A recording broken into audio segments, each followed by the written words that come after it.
It's been 16 years since PC Gamer awarded a game a score of 97, which just goes to show you how special Baldur's Gate 3 really is, and the fact that Larian Studios managed to pull off this. A company that before this was a small indie team that made great CRPGs, but I don't think anyone expected them to come out swinging like this and knock this ball out of the park so far. It's not just in the bleachers, it's not just in the stands. It is off, rocketing into the distance, somewhere into the unknown. We don't even know where this is going. Suffice to say, Baldur's Gate 3 is just out there kicking booty and taking names everywhere. Everyone. It's just quite honestly, I've been gaming a long time. I do this for a living and I play a lot of good games. I play a lot of great games. I play a lot of bad games. But, in the gamut of gaming, there are a lot of games that I absolutely enjoy. And I don't think any of them have been as good as this game. And quite possibly, like I said earlier, Baldur's Gate 2, yeah. Dragon Age Origins, yeah. Pillars of Eternity, Deadfire, yeah. Those are some of the ones that stand out to me. This, however, has proven to be something completely different. And I love Sven's comment over here. He's like, so proud of my team. None of us can believe this is really happening. But the greatest thing about all of this is that we can continue to make games like this. Yes, they are risky and ambitious, and stuff sometimes goes wrong, but it's what the studio was created for. BG3's reception shows there is room for this type of game. I hope we get many more like it. And I can say from the bottom of my heart, Sven, I don't care if it's the next Divinity game you guys work on.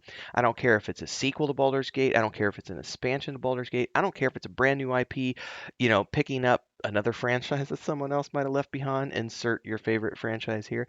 There are a lot of ways that Larian Studios can grow from this. And the best part about it is the game's only been out for like 2 weeks, coming up on 3 weeks.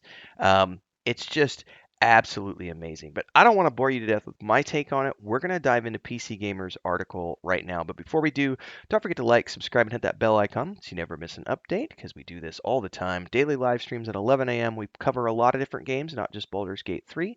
Check out all the playlists, join the Discord. Links are down below. But without further ado, let's get into PC's Gamer's article and talk about Baldur's Gate 3 even more because why not? It's the man of the hour. It's the game of the hour. Let's dive in.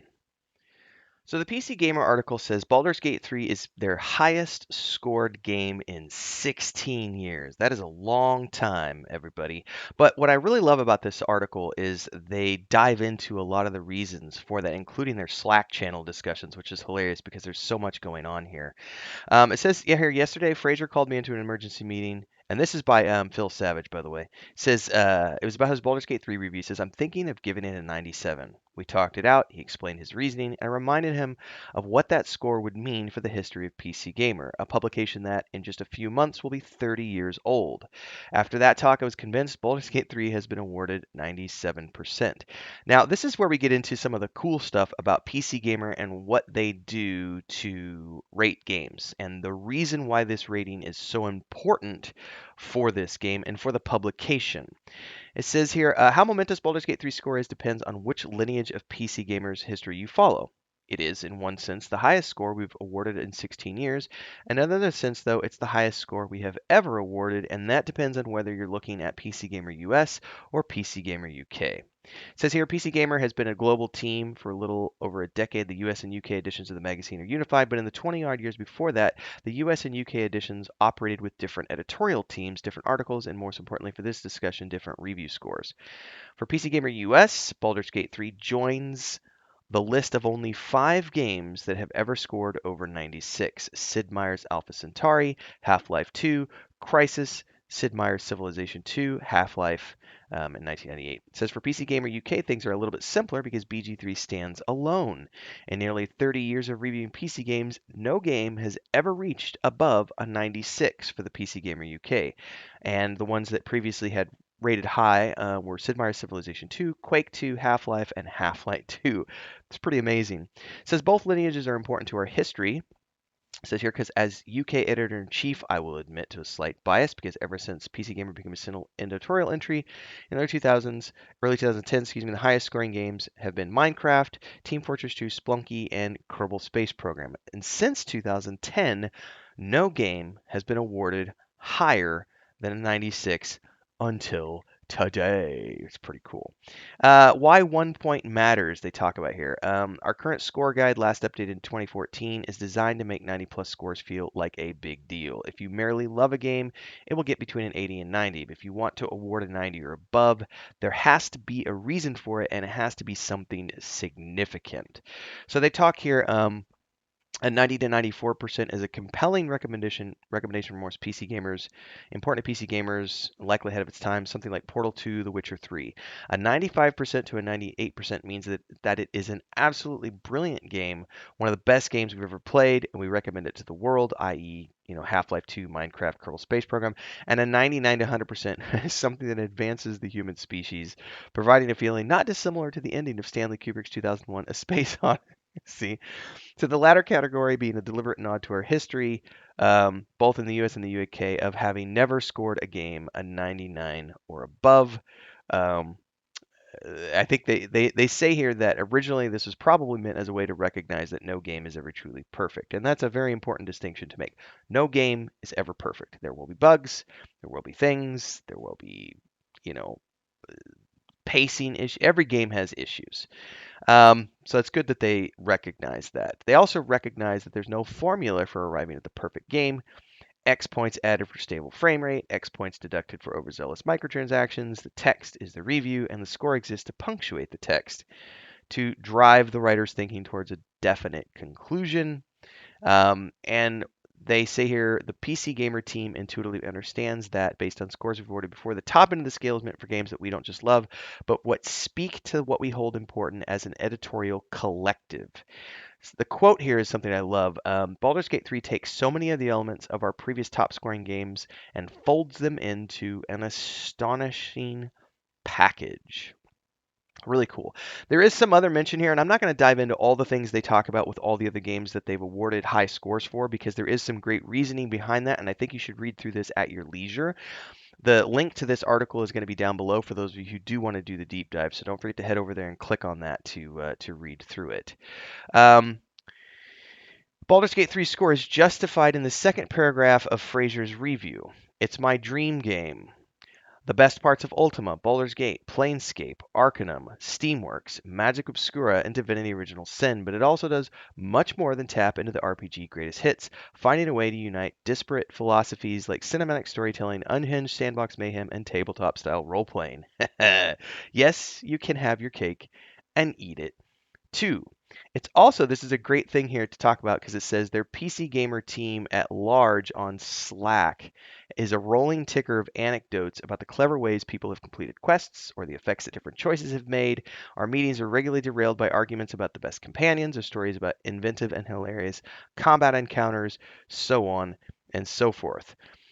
In the recent weeks, there has been a debate about whether or not Baldur's Gate 3 can be realistically considered a new baseline for RPGs. I don't think that that's necessarily the case. Let me turn off the dark mode here. But I do think it points to a greater understanding of what games can be if they truly want to shoot for the stars. What's up, everybody? Quick commercial break here to give it a shout out to our guild champions, who are the highest tier memberships here on YouTube: Ancient Entity, Assassin Gamer 94, Bubalonia Rising, Crazy's Relative, Mujin, and Remedy. Thanks so much for the highest tier membership. And thanks to all of the members who support the channel, because you keep me doing this full time. You too can become a supporter if you're new here. Don't forget to like, subscribe, and hit that bell icon so you never miss an update.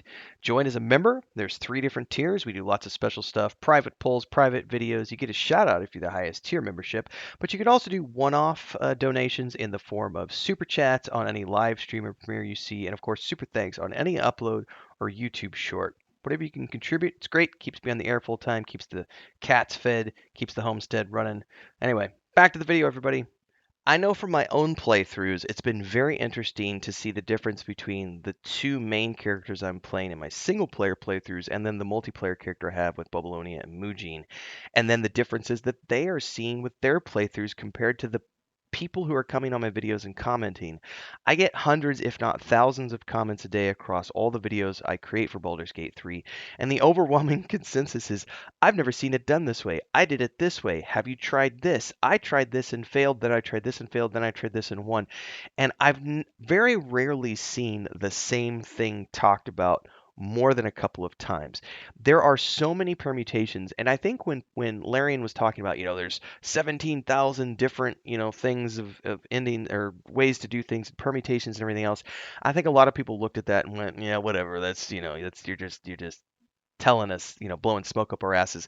But I think now that the game has been out for a few weeks, we are seeing that this is absolutely the case. It might be little things, but those little things everybody's picking up on, and it's creating this game that I absolutely believe and feel in my heart is worthy of the Baldur's Gate franchise.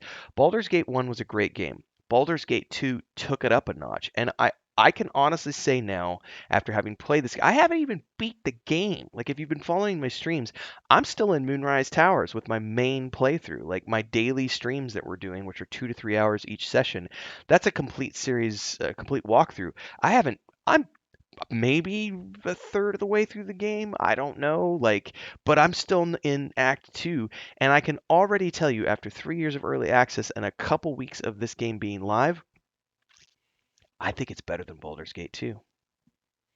I never thought I would say that. Honestly, I never did, but I am honestly feeling like it's a better game than Baldur's Gate 2 was. And I don't think I've ever given a game a better score than Baldur's Gate 2. To this day, Deadfire, Dragon Age Origins were all games that aspired to be like Baldur's Gate 2 and came close in a lot of ways, but they never quite managed to take the crown away from BG2 as being like the greatest CRPG I've ever played. I'm pretty sure that this game has done that. Now, I still haven't finished it, and my opinion could change when I get in deeper into the game. You never know. But for now, I am right up there with PC Gamer and saying that this is definitely one of the best games I've played in the last 15, 20 years for sure. So yeah, like, subscribe, hit the bell icon. Daily streams at 11 a.m. We do a lot of other games. Check out the playlists, join the Discord down below, and hopefully we'll see you in the next live stream or video. Until then, I hope you're also enjoying Baldur's Gate 3. Check out the article, links are down below. See you all next time.